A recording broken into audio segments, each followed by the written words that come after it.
திருவழுதி நாடென்னும் தென்குருகூர் என்றும் மறுவினிய வன்பொருணல் என்றும் அருமறைகள் அந்தாதி செய்தான் அடியினையே எப்பொழுதும் சிந்தியாய் நெஞ்சே தெளிந்து. ஸ்ரீமதே ராமானுஜாய நமஹ. ஸ்ரீமத் வரவரமுனையே நமஹ. கண்டோம் கண்டோம் கண்ணுக்கு இனியன கண்டோம், தொண்டீர் எல்லீரும் வாரீர் என்று சுவாமி நம்மாழ்வார் எல்லோரையும் அழைக்குமா போலே கண்ணுக்கு இனியதான அனுபவத்திற்கு இனியதான வைபவம். சுவாமி நம்மாழ்வார் தாமிரபரணிக்கு வடகரையிலே அமைந்திருக்கக்கூடிய எல்லைக்கல் என்கிற இடத்திற்கு அங்கு ஒரு மண்டபம், எல்லைக்கல் மண்டபம் என்று அமைந்திருக்கிறது. அங்கே சித்ரா பௌர்ணமிக்கு மறுநாள் ஆழ்வார் எழுந்தருளுகிறார். அவ்வமயம் தாமிரபரணிக்கு தென்கரையிலே அதற்கு நேராக அமைந்திருக்கக்கூடிய தென்திருப்பேரை திவ்ய தேசத்திலிருந்து சுவாமி நம்மாழ்வாருக்கு எம்பெருமானுடைய திருமாலை, திருப்பரிவட்டம், சாத்துப்படி, அமுதுபடி, அபயகஸ்தம், விசேஷ அமுதுபடிகள்,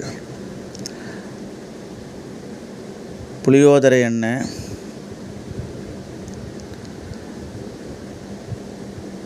மாஷாபூபம் என்று சொல்லக்கூடியதான வடை அமுது எண்ணெய், சந்திராபூபம் என்று சொல்லக்கூடியதான தோசை எண்ணெய், இப்படி விசேஷ தளிகையும் விசேஷ திருப்பணியாரம் அத்தனையும் அப்பம், வடை முதலான திருப்பணியாரங்களோடு தென்திருப்பேரையிலிருந்து அக்கரையிலே வடகரையிலே எழுந்தருளி இருக்கக்கூடிய நம்மாழ்வாருக்கு விசேஷமான பகுமானங்கள். ஆதி அரவணை மேய பள்ளி கொள்ளும்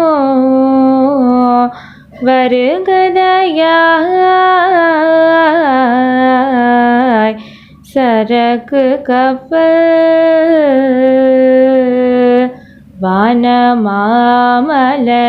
வானமாமலையாம் சன்னதிக்கு தர்மங்களானதொரு பலகைகள் சேர்த்து தத்துவங்களானதொரு பாய்மரம் நட்டு 4 வேதங்களும் நங்கூரமாக நலமுள்ள திருமந்திர கொடி தன்னை நட்டு சரம ஸ்லோகம் தன்னை சட்டமாய் கூட்டி திவ்ய பிரபந்தம் என்ற சொற்பொருளை பீரங்கியாக்கி 64 கலையானியாய் தைத்து அணி குருகை மாறனை அதிகாரியாக்கி சாஸ்திர பொருளான சரக்குகள் ஏற்றி சத்குருநாதனும் விலை மதித்து நோக்கி அச்சராதி உயர் அர்த்த பஞ்சகமும் ஆச்சாரிய ஹிருதயமும் வச்சன பூஷணமும் திவ்ய பிரபந்தம் என்ற தேன் சரக்கேற்றி ஸ்ரீவில்லிபுத்தூரின் திக்கதனை நோக்கி கப்பலில் வருகின்ற கணவான்கள் பெயரை கலிப்புடனே சொல்லுகிறேன், கவனமாய் கேளு.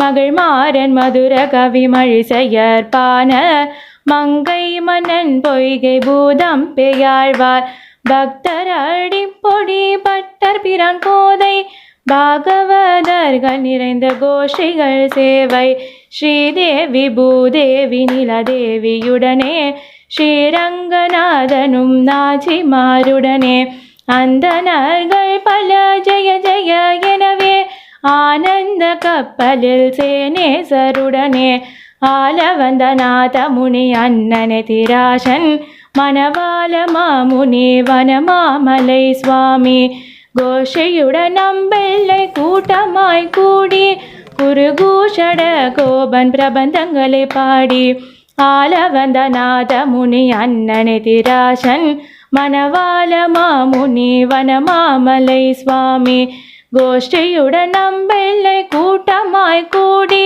குருகூஷட கோபன் பிரபந்தங்களை பாடி சித்திரை உற்சவ திருநாளில் நல்ல சரக்குகளை கொண்டு வந்து விலையாக்கி கொள்ள தோதாத்ரி வரமங்கை நாதனை கூடி திருவரங்கத்திலிருந்து சீக்கிரமாய் வந்து ஏலேலோ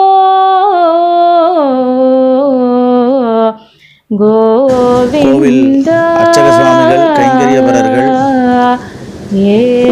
தீர்த்தகார சுவாமிகள், தலத்தார் சுவாமிகள் என்று அனைவரும் புடைசூழ விசேஷமாக தாமிரபரணி நதியை கடந்து தென்கரையிலிருந்து வடகரைக்கு எதிரே உள்ள எல்லைக்கல் மண்டபத்திற்கு நம்மாழ்வாருக்கு தென்திருப்பேரை மகரநெடுங்குழைக்காதருடைய அத்தனை பகுமானங்களும் விசேஷமாக சமர்ப்பிப்பதற்காக எழுந்தருளப் பண்ணப்பட்டு செல்லப்படுகிறது.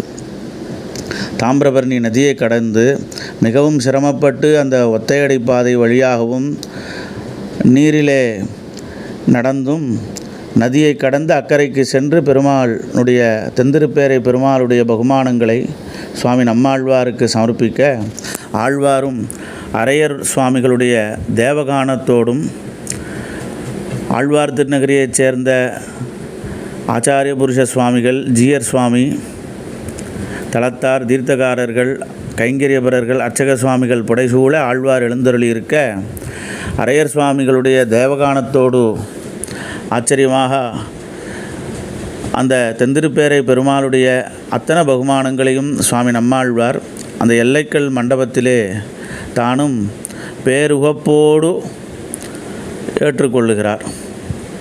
தென்திருப்பேரையில் சேர்வன் சென்றே என்று அனுபவித்த ஆழ்வாருக்கு தென்திருப்பேரை எம்பெருமானுடைய பிரசாதங்களெல்லாம் சென்று சேர்ந்திருக்கும்படியான வைபவம்.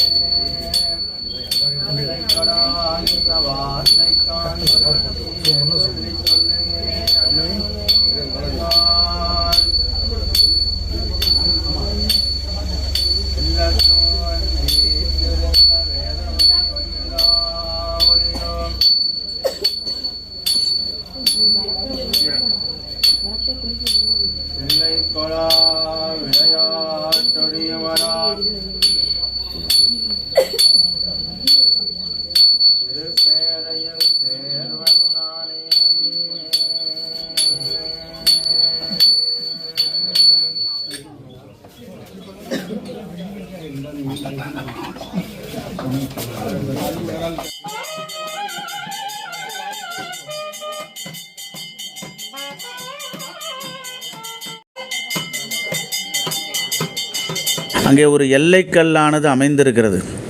அந்த எல்லைக்கல் அமைந்திருக்கிறது அது திருவழுதி வளநாடு என்று நாம் சொல்லக்கூடியதான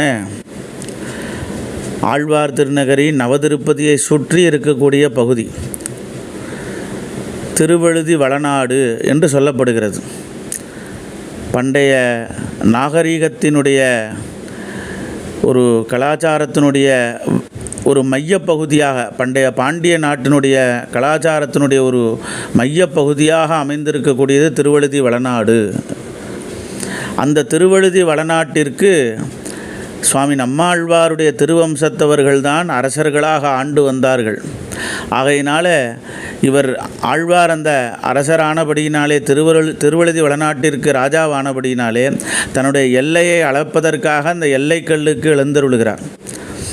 இதே போல் ஆதிச்சநல்லூர் அதன் பக்கத்திலேயும் ஒரு எல்லைக்கல் உண்டு. இந்த எல்லைக்கல்லிலே ஒரு சுதர்சன ஆழ்வார் எழுந்தருளி இருக்கிறார்.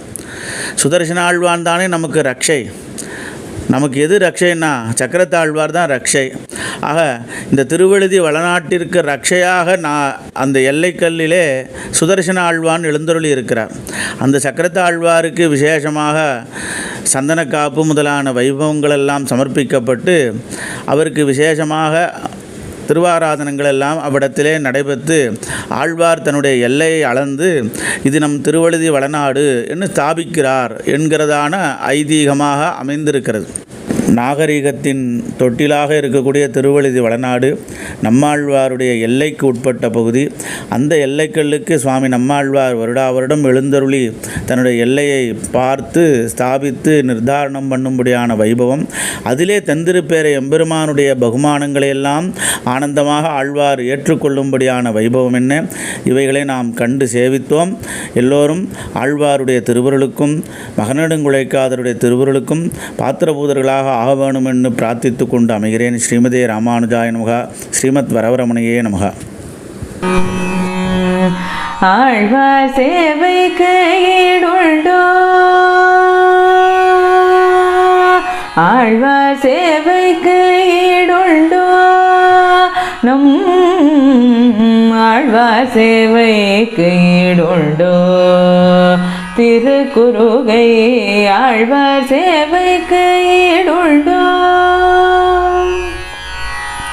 பிரானும் பிராட்டியாரும் பந்தாடி மகிழ்ந்த வேளை, பிரானும் பிராட்டியாரும் பந்தாடி மகிழ்ந்த வேளை, மாணிக்க மாலை அணிந்து பூப்பந்தலில் காட்சி தந்த பிரானும் பிராட்டியாரும் தாடி மகிழ்ந்த வேளை, மாணிக்க மாலை அணிந்து பூப்பந்தலில் காட்சி தந்த ஆழ்வார் சேவைக்கு ஈடுண்டோ, காரிமாறன் கொண்டையும் கழுத்தில் வைர முன்னூலும், காரிமாறன் கொண்டையும் கழுத்தில் வைர முன்னூலும், காணப்பதினாயிரம் கண்கள் வேண்டும், காணப்பதினாயிரம் கண்கள் வேண்டும், தங்கரத அழகும் தாமிரபர்ணி தீர்த்தமும், தங்கரத அழகும் தாமிரபர்ணி தீர்த்தமும், தாய தாளத்தோடும் பாசுரமோ, தங்கரத அழகும் தாமிரபர்ணி தீர்த்தமோ, தாய தாளத்தோடும் பாசுரமோ, ஆழ்வார் சேவைக்கு ஈடுண்டோ.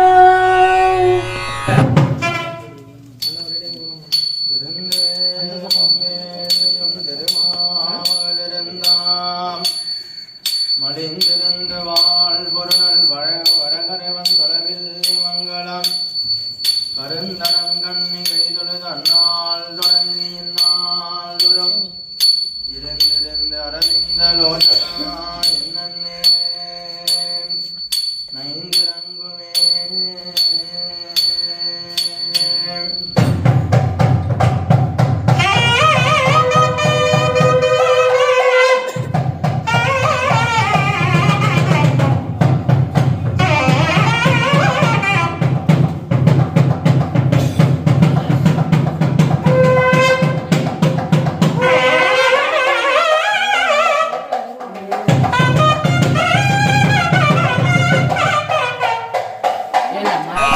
நான்கு ரத வீதியும் நயன கருட சேவையும், நான்கு ரத வீதியும் நயன கருட சேவையும், ஹம்ச வாகன ஒளி ஆகாசம் அளவும் ஜொலிக்கும், நாதஸ்வரங்கள் முழங்க நர்த்தன தோளுக்கினியானில், நாதஸ்வரங்கள் முழங்க நர்த்தன தோளுக்கினியானில், நாடெங்கும் புகழவே வீதிதோறும் காட்சி தந்த நாதஸ்வரங்கள் முழங்க நர்த்தன தோளுக்கினியானில், நாடெங்கும் புகழவே வீதிதோறும் காட்சி தந்த ஆழ்வார் சேவைக்கு ஈடுண்டோ,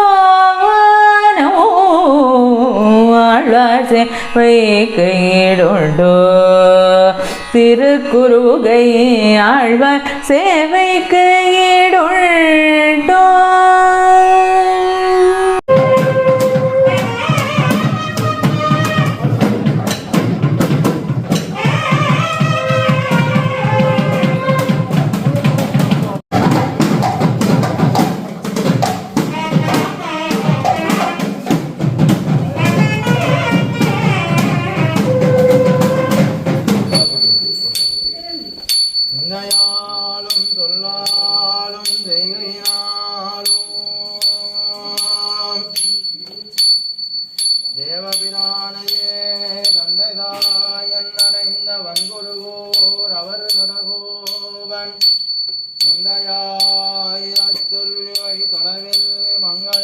சொன்னார் செந்தமிழ் பத்தும் வல்லார் அடிமை செய்வார் திருமாலுக்கே.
சுவாமி நம்மாழ்வார் அவதரித்த இடம் ஸ்ரீநகரியாம் மகாபுரியாம் தாம்பரபரணி உத்தரேத்தரே ஸ்ரீ திந்தினி மூலகாம்னே ஷடகோபாய மங்கலம்னு சுவாமி தாம்பரபரணி உத்தர திக் பாகத்தில் அமைஞ்ச சந்நிதி இது.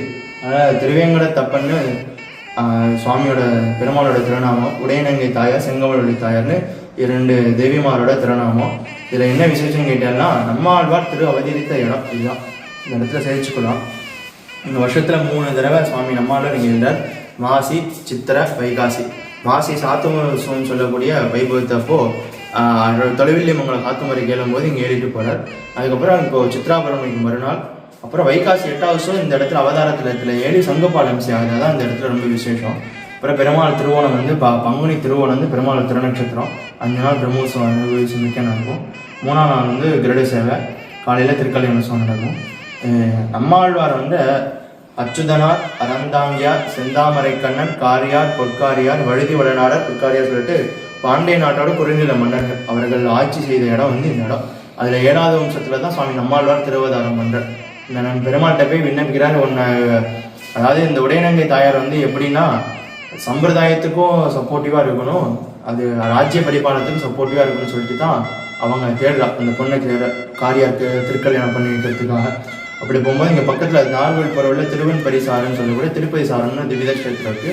அந்த திவ்ய தேசத்தில் அந்த அம்மா இருக்கிற பட்சத்தில் அதே பொருத்தத்தோடு இருக்கிற பட்சத்தில் அவள் 2 பேருக்கும் திருக்கல்யாணம் பண்ணியிருக்கிறா.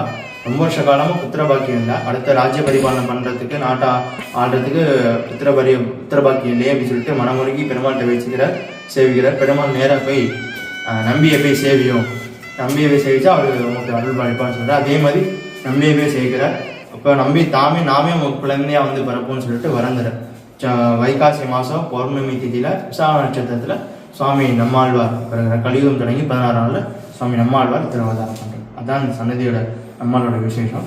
அவர்கள் பூஜை பண்ண வழிபட்ட பெருமாள் தான் இப்போ திருவேங்கடத்தப்பன்னு நீங்கள் இப்போ சேவிச்சு. அதுதான் இங்கே விசேஷம். வருஷத்தில் 3 தடவை மாசி, சித்திர, வைகாசி. மாசி மாதம் எதுக்காக வர்றாங்கன்னா திருமங்கையா 12 ஆழ்வார்கள் திருமங்கை ஆழ்வார்னு ஒரு ஆழ்வார் நம்பெருமாள்கிட்ட எல்லா கிங்கினையும் பண்ணிட்டு ஆழ்வார் திணையிலேருந்து ஆழ்வாரை ஏழை பண்ணிட்டு உமக்கு திருவாய்மொழி சேவிக்கணும்னு சொல்லிட்டு இந்த பகல்பத்து ராப்பத்து சொல்கிறோம் இல்லையா, முதல்ல ஆரம்பித்தது உற்சவமே அதான், திருவாய்மொழி திருநாள் தான் பேர். ராப்பத்துன்னு நம்ம சொல்கிற நடைமுறை வாக்கியங்களில் சொல்கிறோம், ஆனால் ராப்பத்து கிடையாது, திருவாய்மொழி திருநாள் தான். பகல் பத்துன்னு சொல்லுவாத திருவாய்மொழி திருநாள் தான்.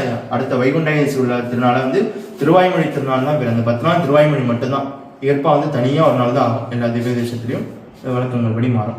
அப்போ முடிச்சுட்டு திரும்புவாள்ல அது வரையும் அனத்தியன காலத்தில் சுவாமி தேவபிரான் எழுந்திருப்பார். அனந்தரச தேவபிரான் 2 பேரும் ஆழ்வார் ஏழி தான் மங்களாசாசனம் ஆகும். அந்த மங்களாசாசனத்துக்கு சுவாமி தேவபிரான் வந்து சன்னதிக்கு வரும்போது இங்கே ஏறி இங்கே ஒரு விடாயத்து கோஷ்டியாகி இங்கேருந்து போகிறார். அப்புறம் சித்ரா பௌர்ணமிக்கு மறுநாள் காலையில் இங்கே ஏறி 2 சன்னதி எல்லாக்கள் பார்வையிட்டுட்டு 2 சன்னதியும் மங்களாசாசனம் பண்ணி மயமண்டலத்தில் வந்து விடாயத்து கோஷ்டியாகி இங்கே பிற்பாடு இங்கே ஏறி சாயரட்சியில் இங்கே திருமணனாகி இங்கேருந்து கிளம்பி போவார். இது சித்ரா பௌர்ணமியோட வைக்கும். வைகாசி மாதம் தான் இங்கே விசேஷம். தன்னோட அப்பா அம்மாவை பாவிச்சு தான் தவுந்த கிருஷ்ண திருப்பாலத்தில் சேவை சாதிச்சு அன்னைக்கு பிறந்த இடத்துல வந்து சங்கப்பால் வந்து ரொம்ப விசேஷம். அதான் இந்த சன்னதி. வரப்பிரசாதியான பெருமாள் யார் யாருக்கு வந்து சீக்கிரம் விவாகம் ஆகாமல் இருக்கோ இந்த பெருமாள்கிட்ட வஸ்திரம் சாத்தி அதை பிரசாதமாக இலை பண்ணிட்டு போய் அப்புறம் மாற்று மாலைன்னு சொல்லக்கூடிய திருக்கல்யாண வருஷத்தில் மிகவும் சிறப்பான வைபவம் வந்து தன்னோட மாற்று மாலைன்னு சொல்கிறது. இந்த பெருமாள் சாத்தினதா பெருமாள் சாத்தினது தாயார் சாத்திப்பா, தாயார் சாத்தினது 2 பேரும் மாற்று மாலைன்னு சொல்லுவோம். இந்த மாற்று மாலை வாங்கி சாத்துறது ஒரு பிரார்த்தனையான வழிபாடு. இங்கே அது பண்ணால் கூடிய சீக்கிரம் எவ்வளோ லேட் மேரேஜாக இருந்தாலும் உடனடியாக நடக்கும்.